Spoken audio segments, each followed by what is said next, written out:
Viewers, আসসালামু আলাইকুম।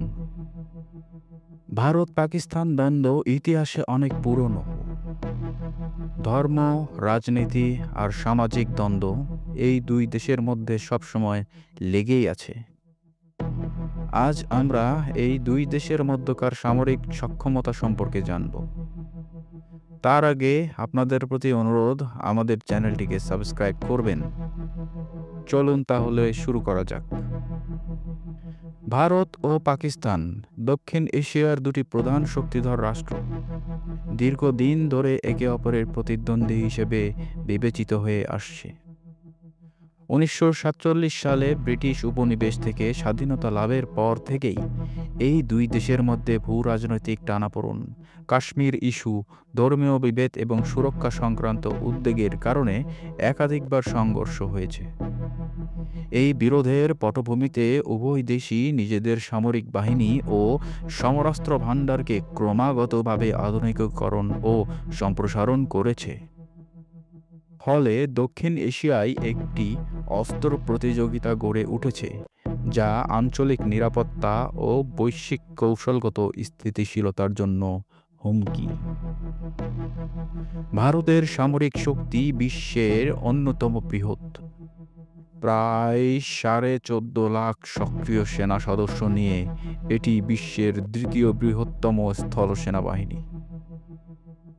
ভারতের সামরিক বাজেট 2024 সালে দাঁড়িয়েছে প্রায় 89 বিলিয়ন মার্কিন ডলার, যা বিশ্বের তৃতীয় সর্বোচ্চ। ভারতের স্থল, নৌ ও বিমান বাহিনী 3টি উন্নত প্রযুক্তি ও সমরাস্ত্র দ্বারা সুসজ্জিত। ভারতীয় স্থল বাহিনীর অন্তর্ভুক্ত রয়েছে অত্যাধুনিক ট্যাঙ্ক যেমন T-90 ভীষ্মা এবং অর্জুন MBT। পাশাপাশি রয়েছে হাউইটজার কামান, সাঁজোয়া যান এবং ইলেকট্রনিক ও স্যাটেলাইট নজরদারি ব্যবস্থা। ভারতীয় বিমান বাহিনীতে রয়েছে রাশিয়ার তৈরি সুখোই 30, MKI, মিরাজ 2000, MiG-29 এবং সম্প্রতি ফ্রান্স থেকে কেনা অত্যাধুনিক রাফাল যুদ্ধবিমান। এছাড়া ভারতীয় বিমান বাহিনী নিজের দেশীয় তেজস ফাইটার জেটও ব্যবহারে এনেছে। ভারতীয় নৌবাহিনী দক্ষিণ এশিয়ার মধ্যে সবচেয়ে শক্তিশালী।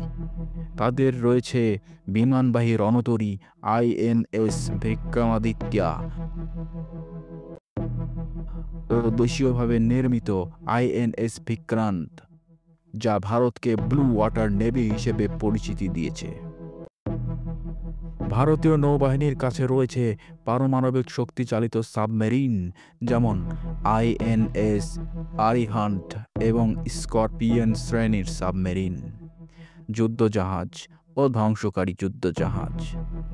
ভারতের এই সমুদ্র শক্তি বঙ্গোপসাগর, আরব সাগর এবং ভারত মহাসাগরের জুড়ে কৌশলগত নিয়ন্ত্রণ প্রতিষ্ঠায় সহায়তা করছে। ভারতের ক্ষেপণাস্ত্র কর্মসূচি আন্তর্জাতিক মানের। DRDO এর নেতৃত্বে ভারত অগ্নি, পৃথিবী, সূর্য, নাগ ও ব্রাহ্মস সহ একাধিক ক্ষেপণাস্ত্র তৈরি করেছে। অগ্নি সিরিজের ব্যালিস্টিক ক্ষেপণাস্ত্রগুলো 7000 কিলোমিটার পর্যন্ত লক্ষ্যবস্তুতে আঘাত হানতে সক্ষম, যা ভারতকে স্ট্র্যাটেজিক ডিটারেন্ট হিসেবে পারমাণবিক শক্তি হিসেবে প্রতিস্থাপন করেছে। ব্রাহ্মস হল ভারত ও রাশিয়ার যৌথ উদ্যোগে তৈরি একটি সুপারসনিক ক্রুজ মিসাইল, যা জলে, স্থলে ও আকাশপথে ছোড়া যায় এবং এটি অত্যন্ত নির্ভুল ও দ্রুতগতি সম্পন্ন। এছাড়া ভারত নিজেদের স্যাটেলাইট নির্ভর ইন্টেলিজেন্স, নজরদারি ও রিকগনিশন্স সক্ষমতাও শক্তিশালী করেছে।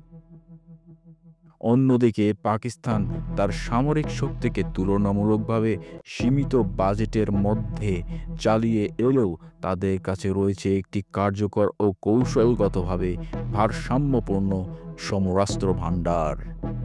পাকিস্তানের সামরিক বাজেট 2024 সালে ছিল আনুমানিক 11 বিলিয়ন মার্কিন ডলার, যা ভারতের তুলনায় অনেক কম হলেও দেশটি সামরিক সক্ষমতা অর্জনের জন্য বিশেষ করে পারমাণবিক এবং ক্ষেপণাস্ত্র প্রযুক্তির উন্নয়নে গুরুত্ব দিয়েছে। পাকিস্তানের স্থল বাহিনীতে রয়েছে টি-80 ও আল খালিদ ট্যাঙ্ক, চীন ও ইউক্রেনের সহায়তায় নির্মিত সাঁজোয়া যান এবং স্বয়ংক্রিয় কামান।